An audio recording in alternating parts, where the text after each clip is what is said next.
Thank you all so much for staying after this fabulous movie. I'm Valerie Alexander, and it is my pleasure to bring to the stage the director of the film, Nick Hytner.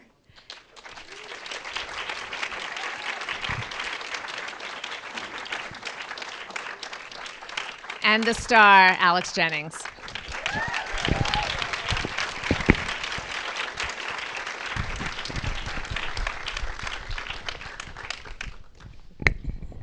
Can I before you even start, Please, start. just say the most important thing, which is we're very aware, both of us, that you'd prefer to be seeing Maggie. She sends her very best wishes to you. She had a hip replacement 4 weeks ago, and it's been a huge success, and she's really happy with the new hip, but she's still not able to travel. But she does send her best wishes. And we're going to actually hear a lot about Maggie. I want to talk to both of you first, and then I want to get your best stories. But I want to start, Alex, you've made a bit of a cottage industry out of portraying Alan Bennett. Now, twice on stage and in film. What is it about that particular character that has your two lives so intertwined? Well, I've known Alan for 25 years. We first worked together in a BBC series called Ashenden, in which I played Ashenden, and it was one of those jobs that was going to change your life, and then nobody watched it. Nobody can relate to that. And so I've known him a long time, and have been very much aware of him. He's a huge figure in the UK through his brilliant work on TV, on stage, and documentary work as well, where he's often the sort of front person. So we all kind of know and love him. I then got suggested by Alan that I should play him in a short piece that he'd written, a musical memory piece with a string quartet with kind of narration weaving in and out of music. And that was when I first kind of got my Alan Bennett out of the cupboard. He says, and he's right, that he suspected I'd always been doing Alan Bennett, and I'd just been given the chance to go public with it. And he then wrote a companion piece to that musical piece, which Nick put on at the National Theatre when Nick was running the National Theatre, and they were two short little pieces. And he was around during rehearsals for that, like he was around during the filming of this, which was a huge help to have him there to criticise and suggest, and for me to watch. And so it's weird, it's weird playing somebody who's a friend. And on set while you're doing it. Yeah, and spooky for him, but he will keep writing himself into his work, so get over it. Did you ever go to him and say, how would you say this? Well, not quite, but he would suggest. And he'd always wanted me, from when we did the play, he'd always wanted me to kind of be tougher than perhaps was my inclination, because he doesn't like to think of himself as kind of cozy and cuddly. He's much sharper than that. And is that he wants to project an image of tougher, so he writes tougher, and then he wants you to portray No, he that? is. He's sharp. Okay. He's a very kind of acute observer of life, and has sort of one, as is clear from the film, one eye on himself, watching the world. And you got to portray two different halves of him, which is Alan the writer and Alan the person who's living his life. And the writer is so bold and blunt, and the person living his life is not quite that adventurous. And I'm curious if you prepared differently for those two roles. No, I didn't prepare differently, except I took the tie off to play Alan the writer. Well done. And hopefully there are sort of subtle differences, but that's all there in the writing. So he gives you all those clues. And a really good guy called George Taylor, who plays the policeman in Broadstairs, who accosts Miss Shepherd at one point. He learnt the role, and I was able to film it and rehearse it with him, and then we'd turn around and do do the other way around. And was that the first time you had done a dual role with yourself on screen Yeah. in that way? Yeah. Fun or Yeah, not? really good Okay. fun. And Nick, your career is also very intertwined with Alan Bennett's, because I understand he insisted that you were the only possible choice to do the film adaptation of The Madness of King George. Yeah, and we've done 7 or 8 plays together and 3 films, and we worked together first in 1989, 6 months after Miss Shepherd died and the van went. And yeah, we've his plays were the backbone of the 12 years I ran the National Theatre. So yeah, we know each other pretty well. And that is what he's like. Alex gets him exactly. But I think also the splitting of himself in two. Yeah, I can testify to the honesty of that. He does appear on first acquaintance to be weak-willed, but the creative part of him is very strong-willed.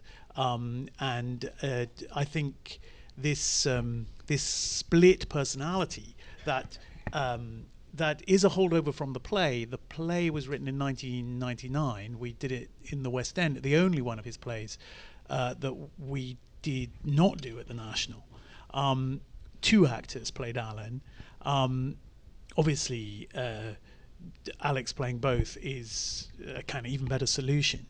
But the idea that he stands outside of himself and reorders the life that he's experiencing and turns it into something like art, that is very much who he is. He is, as Alex says, extraordinarily well known in the UK, and well known for his diffidence. But as Maggie says, for a diffident man, it's very peculiar how often he puts himself at the center of his art. But the point is, both are true. And would you say he was responsible for dragging you from the stage into the world of film? Oh no, he didn't. I didn't need dragging. Look. I'm a theatre director. I'm not just a theatre director. I produced 20 shows a year for 12 years, and will continue to do so. Even now, no, please. Don't. But what I'm about to say is kind of heresy in the film world. You know, you are trained in, you work in, you grow up in the theatre. I've had an enormous good fortune, largely because of Alan, to make a small handful of movies. But the one thing I know is that the script gets written by the writer, and 20 times a year at the National, it's the writer's name that goes above or below the title of the play. I bring those priorities into the movies. Author for me is the person who writes the script. So maybe this is not the city to be saying that, but it's this is. There's only a couple rooms in this city where you can't say that. Where Alan wanted to keep together on The Madness of King George, the core team, because he wanted to enjoy himself. He didn't want it taken away and turned into something that it wasn't. And the great Sam Goldwyn Jr. was the producer who was prepared to run with that. And it was, looking back on it, was a tremendous risk he took. But it was, yeah. But we had a good time. Well, and speaking of that, the theater, the sort of dichotomies between the theater and the cinema, you have sort of famously said that the real filmmaker thinks with a camera and you don't see the world that way, but I do see the world that way. I don't. I don't because I can't. I disagree. This film doesn't, at no moment in this film does it feel like a play that's being filmed. It didn't feel like a play. It felt so cinematic.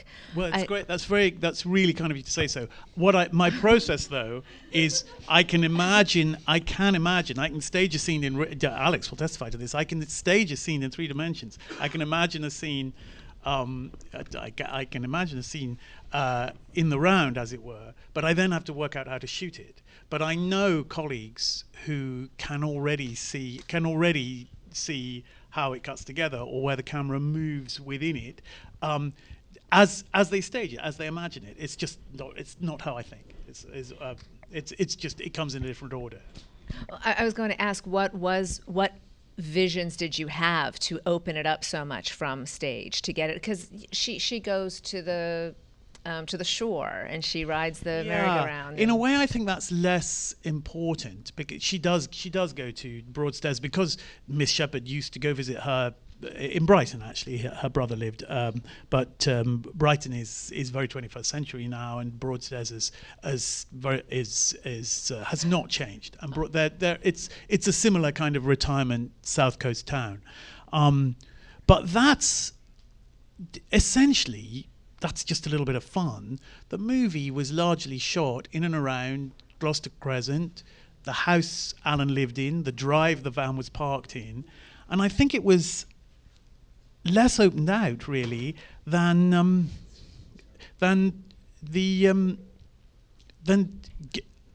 less opened out scenically than the characters were opened out for the camera. That I think it's more of a close-up movie. I mean, this canvas is tiny.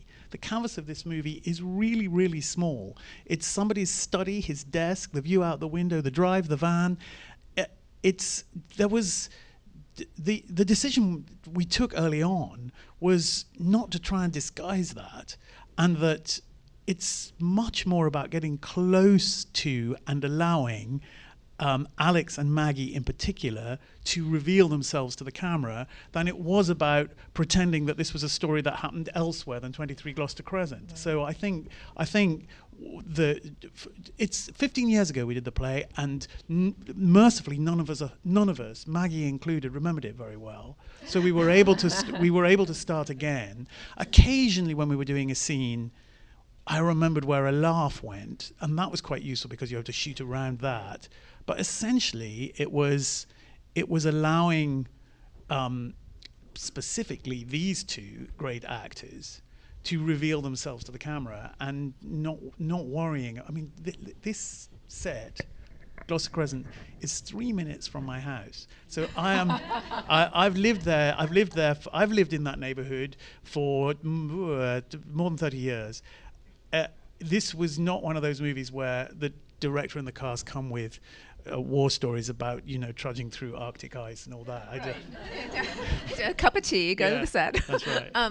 And also, though, since you shot in the neighborhood in the very drive where the van was parked, I realized she passed 26 years ago. But when that van pulled back into that driveway, were there any neighbors who came over and just said, "Oh no"? Yeah, they had mixed feelings. There were a lot, and middle-aged people who were kids then, who remembered sort of sitting on the wall outside Alan's house, kind of nudging each other to get nearer and nearer to the van to try and provoke her to come out. Yeah. And there's a brilliant story in the diaries, which sadly isn't in the film, of Alan wrote a brilliant TV film called An Englishman Abroad, which was about the actress Coral Brown, and the British spy Guy Burgess.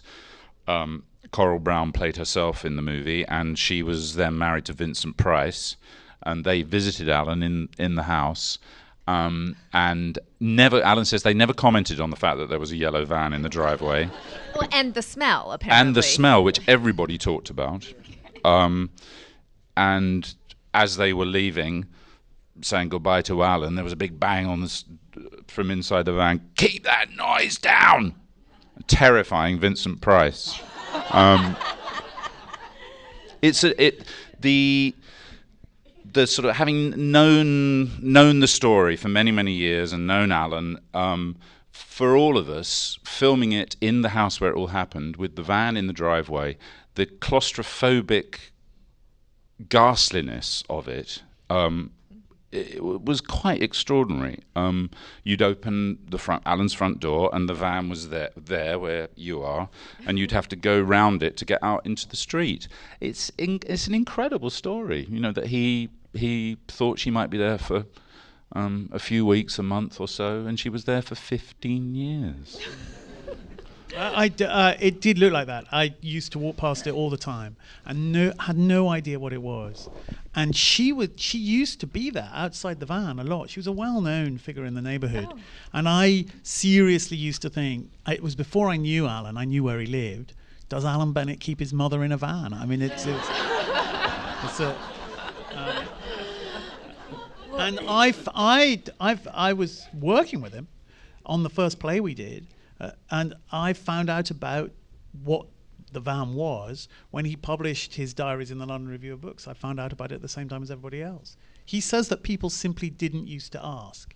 Very occasionally, she would waylay people who came to visit him, and once waylaid a journalist who had come to talk to him about his latest play or whatever, and implied to the journalist that the real creative voice at this address was hers, and that it was being suppressed by the man inside. So and she planned to be prime minister as well. Is that correct? She had. Yeah. She started. Yeah, she did. That was the one strand that we cut simply because we wanted to tighten the film up.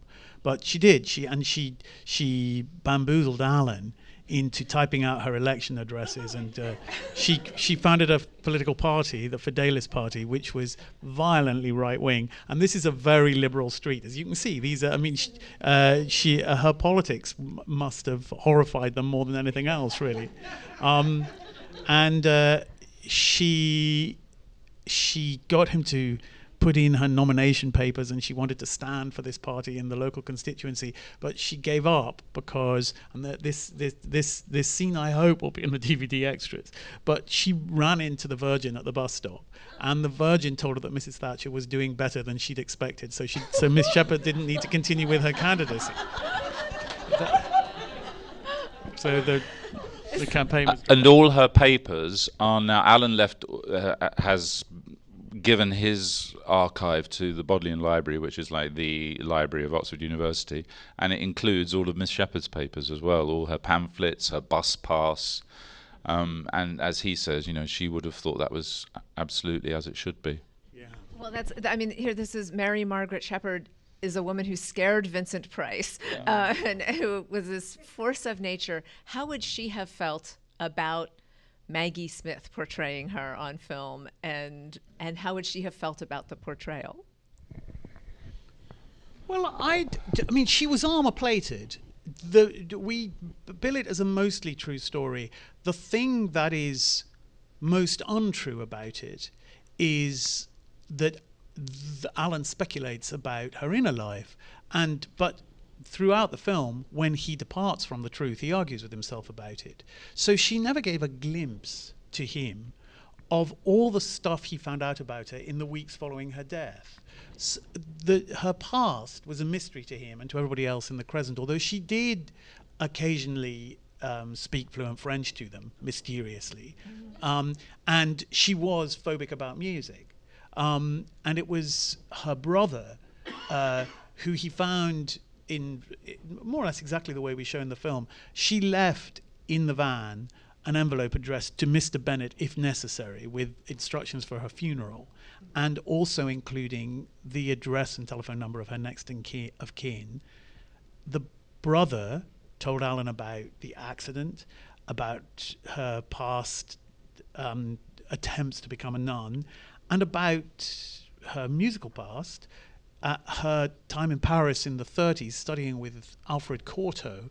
That's an enormous deal, because Cortot was one of the great mid-century, mid-20th century pianists, and the great interpreter of Chopin, which is why we use the Chopin First Concerto as the kind of theme of it. So she was secretive, but on the other hand, Alan says she thought of herself as very grand, and there were other grand ladies apart from Ursula Vaughan Williams, the Frances of Latour part, living on the Crescent. A lot of grand, creative, literary ladies, and the widow not just of the composer Vaughan Williams, but the ex-wife of Kingsley Amis, all living on the Crescent, and she thought herself to be one of them. So I don't think she would have thought this film anything less than her due. And I do think that, crazy though she obviously was, I mean, she was obviously unbalanced from a very early stage, in her life, and the experiences in the nunnery tipped her over the edge, and the accident tipped her over the edge. But there is a kind of magnificence about her. She was so strong-willed, and it's not a life anybody here would choose, but she lived the life she wanted to live. And when Alan talks about her vagabond nobility, I think that's exactly what Maggie captures. And so I think who's to know what she would certainly have. She would certainly have envisioned herself, which is why she is allowed to write her own ending in the film, as in the play, because she certainly would have envisioned herself having a similar kind of assumption into heaven as the Virgin, with whom she was on speaking terms. So. I want us to talk a bit about Maggie Smith, not only about this incredible performance, but also if you see her interviews and her public persona and the way she speaks of everything now, the industry, her life, everything, you almost get a sense that she would want us to believe that this character is the closest to the real her that you get. And I suspect that it's much different from that. So when you're working with her, when you're creating this kind of this beautiful piece, and she has so much to carry for it, what was that experience like for both of you, and what are fun stories that you can share? We both worked with Maggie before. Nick directed us in a production of The Importance of Being Earnest in the West End in the early 90s. Long time ago. So we'd been there, and Nick directed The Lady in the Van on stage, obviously. In my book, she's the best there is, really, and her extraordinary, the kind of amount of tools she's got in her kit bag of what she can do. She started off in review in London and in New York. I think she was in a review, with Eartha Kitt in New York. She was in Olivier's first company at the National Theatre. She was directed by Noel Coward. It's an extraordinary body of work. If you ask her what was your, just say some of the most extraordinary things you've done, she'll always start with, well, she did play Hedda Gabler for Ingmar Bergman. Yeah. That's yeah.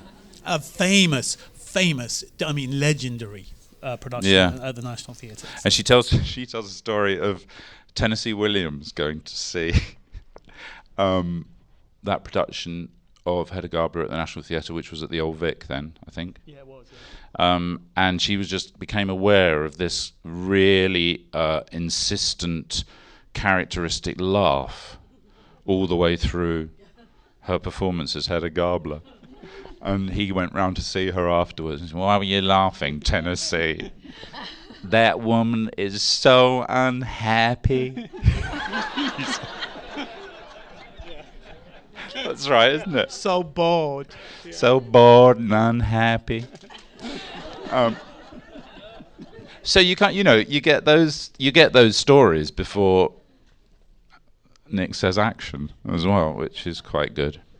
But she's amazing to act with. She's completely kind of there, and particular scene of when Miss Shepherd's in the van after she's been cleaned up at the care home, which happened, and she did die the next day in Alan's driveway, and Alan was furious that he wasn't the one that found her. But that's absolutely true. To be a part of that scene and to be standing at the end of the van listening to Maggie, and I think that speech has been cut. Rather, it's shorter. It was such a huge privilege to be a part of that, because the lack of vanity in her work and the simplicity of what she can do, as well as all that high comedy and the Duchess of Downton. She's an extraordinary talent. Yeah, in a way, the thing that you take for granted is how is how brilliantly and viciously funny she's capable of being, and the wonderful lack of gratitude, the bit about which Alex says in the play, you couldn't do a good turn without some thought of strangulation. Obviously, she's going to hit the bullseye with that. You know she is, and every single line, there'll be a twist she puts on it, and there is something mysterious about it. She will quite often do something completely unexpected and take herself by surprise, as if the gift is in the control of literally of the muses, you know, that as if it isn't Maggie who is generating it, as if it's being generated somewhere there and passes through her, and she's as surprised by it as everybody else. But that goes hand in hand with this ferociously analytical mind. She sees not just her own part in the scene, but she sees the whole scene. She's on to everything kind of first, and she gives herself the hardest time of all. But she insists that you come and meet her up there with her, doesn't she? And the great thing with this company is these are all, I mean, this is essentially, apart from the Alan Bennett Repertory Company, it's essentially people who were at the National Theatre during the first decade of this century. So they all know each other. A lot of them knew her. She knew who they were. There was a kind of trust from the get-go. But as an example of what it's like, one of the most extraordinary, I remember being behind the camera on the day that when she decides to stay in the church hall and for the first time for presumably decades listen to the music, listen to the Schubert, and what she does there without any text at all, just sitting and listening, to me that's miraculous. I don't know where that comes from. But before she does that, boy, does she put you through it to justify to her why on this day Miss Shepherd would turn around and come back and listen after 40 years of avoiding music. Why am I listening now? And you know, she makes everybody be their best, I would say. But we know her quite well, don't we? We do. Yeah. We do. I did was on a chat show back in the UK with her recently, with the Graham Norton show, and it's the first time she's been on a chat show since 1973. In the UK. In the UK. Yeah. So it was kind of hard to get her there.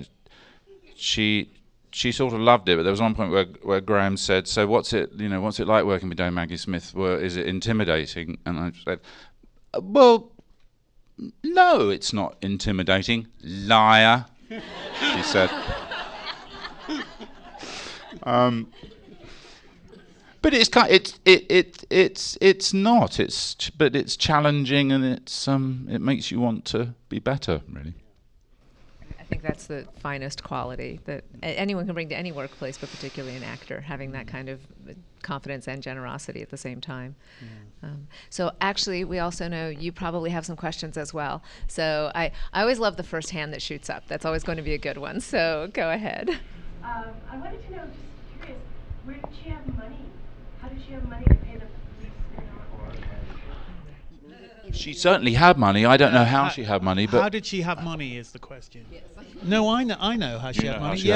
She had money because once she had an address, 23 Gloucester Crescent, she could register for Social Security, and when she died, she had £12,000. £800 of it was in notes trodden into the filthy floor of the van that Alan and he found two savings books, and she did okay. Yeah. And her brother, Alan, took the money, or told the brother that there was this money, and he said, "No, you must have it. You're the one that's been looking after her." So it went to charity. It went to charity, yeah. Lovely. Okay, so we'll go in the very back row and then over to you, sir, and then we'll come down here. Based on what you were saying about Maggie Smith, I mean, when you're working with her, and I hope this is an okay question to ask, do you actually direct her? Well, I because I go back a long way, I have no difficulty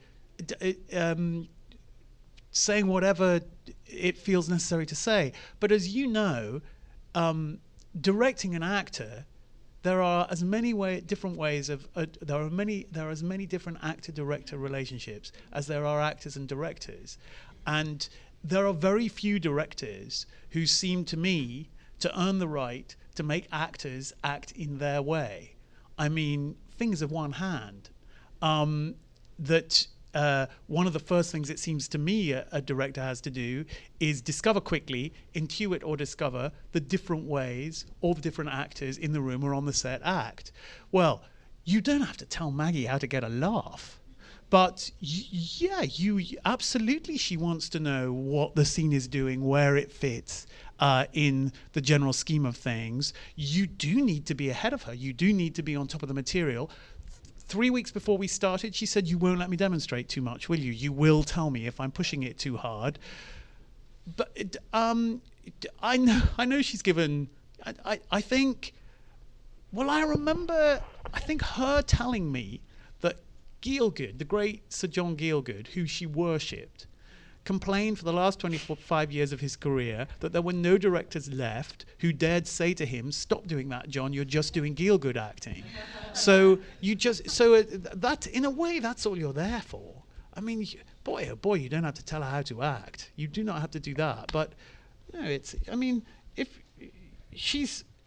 But there was nobody in this film. I mean, she gives you 2 or 3 minutes if you're an actor, and if you're there, she loves you. There was nobody in this film who failed that test, so we had a great time.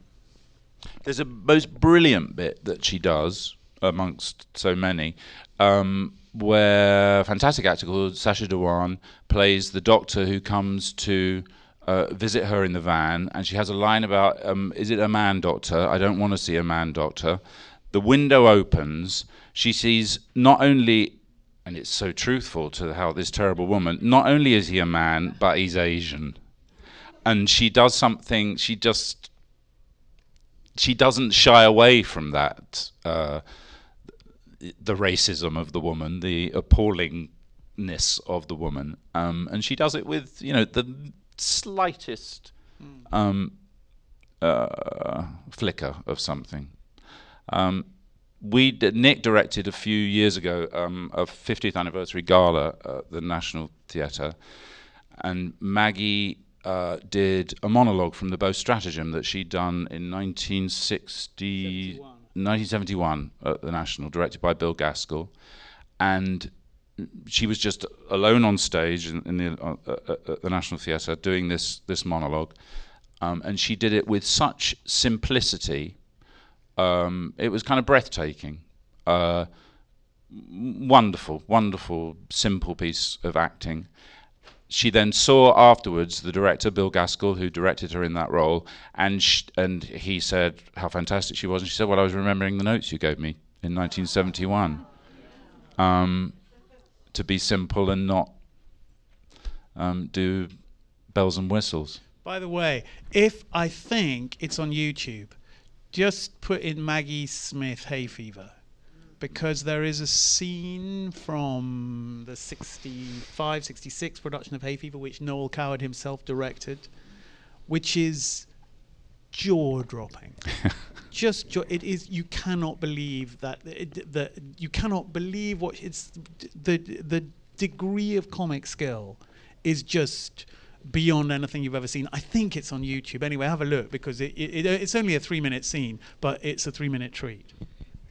And I want to also point out Nick is being a little bit modest here, because Maggie has been interviewed about this film several times, and one of the comments she has made is that she is at the stage in her career where directors are afraid to direct her, like John Gielgud, and she said this is why she trusts you so much. She said, if I can go on set and I trust that I'm going to be guided the right way for this, then I know I'm going to get the best possible performance out of it for myself. And so she acknowledges others are intimidated by that, and that you're not, and that she really trusts you to allow this for her.